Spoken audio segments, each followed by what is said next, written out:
Welcome my YouTube channel Kanhaiya classes. आज हम इस वीडियो में आपको बताएंगे कि पूर्ण आंतरिक परावर्तन किसे कहते हैं और इसकी शर्तें क्या हैं और क्रांतिक कोण किसे कहते हैं। इस वीडियो में हम आपको चित्र के माध्यम से समझाएंगे और लिखना भी बताएंगे कि आप कैसे लिखेंगे।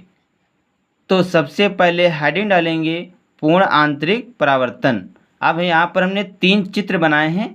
अब सबसे पहले हम इस चित्र के माध्यम से आपको समझाते हैं। ये है सघन माध्यम, ये है विरल माध्यम, ये है आपतन कोण I, ये है अपवर्तन कोण R, ये है आपतित किरण। जब आपतित किरण जो है सघन माध्यम से विरल माध्यम में जाती है, यानी कि जो ये प्रकाश की किरण है ये जब सघन माध्यम से विरल माध्यम में जाती है तो ये अभिलंब से दूर हट जाती है। जब यह प्रकाश की किरण सघन माध्यम से विरल माध्यम में जाती है तो यह अभिलंब से दूर हट जाती है।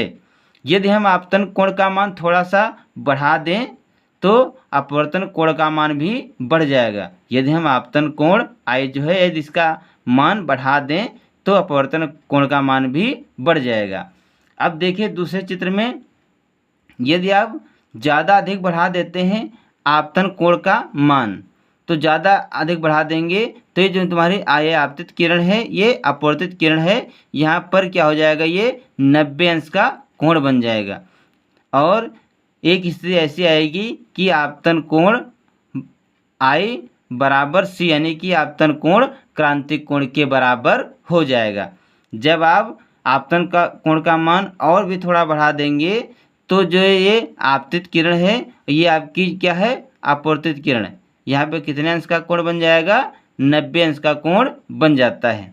इसके बाद अगर और भी आप आपतन कोण का मान बढ़ा देते हैं तो क्या होगा, जो ये आपकी आपतित किरण है यहाँ पर क्या हो जाएगा, परावर्तन हो जाएगा। तो जो ये आपकी प्रकाश किरण है ये सघन माध्यम में ही वापस लौट आएगी। अब देखिए आपकी आपतित किरण ये आपका सघन माध्यम है, और यदि आपतन कोण का मान और भी थोड़ा बढ़ा दिया जाए कि आप क्रांतिक कोण से ज़्यादा बढ़ा देते हैं तो जो ये आपकी प्रकाश किरण है ये तुरंत क्या हो जाएगा, ये वापस सघन माध्यम में वापस आ जाएगी, यानी कि यहाँ पर इसका क्या हो जाएगा, परावर्तन हो जाएगा। तो हमने आपको चित्र के माध्यम से पूर्ण आंतरिक परावर्तन के विषय में आपको समझाया है। अब हम आपको बताएंगे कि आप कैसे लिखेंगे। तो लिखेंगे, जब प्रकाश किसी सघन माध्यम से विरल माध्यम में प्रवेश करता है, यानी कि जब प्रकाश किसी सघन माध्यम से विरल माध्यम में प्रवेश करता है तब उसका कुछ भाग उसी माध्यम में परावर्तित हो जाता है तथा कुछ भाग दूसरे माध्यम में अपवर्तित हो जाता है।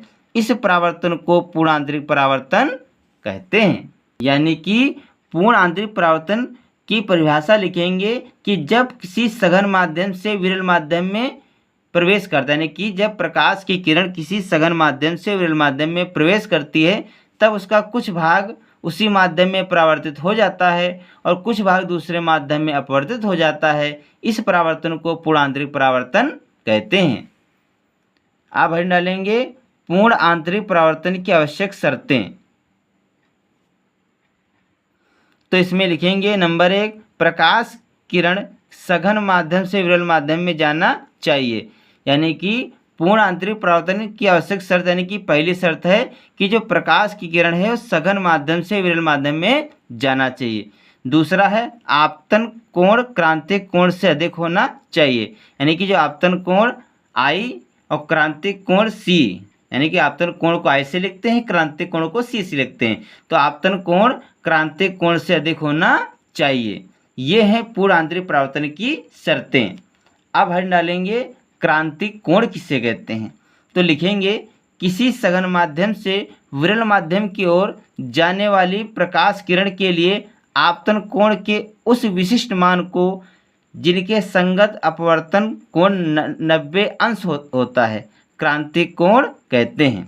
यानी कि क्रांतिक कोण की परिभाषा लिखेंगे, किसी सघन माध्यम से विरल माध्यम की ओर जाने वाली प्रकाश किरण के लिए आपतन कोण के उस विशिष्ट मान को जिनके संगत अपवर्तन कोण 90 अंश होता है क्रांतिक कोण कहते हैं। तो बच्चों, इस वीडियो में हमने आपको बताया कि आप पूर्ण आंतरिक परावर्तन किसे कहते हैं, उसकी शर्तें और क्रांतिक कोण की परिभाषा कैसे लिखेंगे, इस वीडियो में हमने आपको बताया है।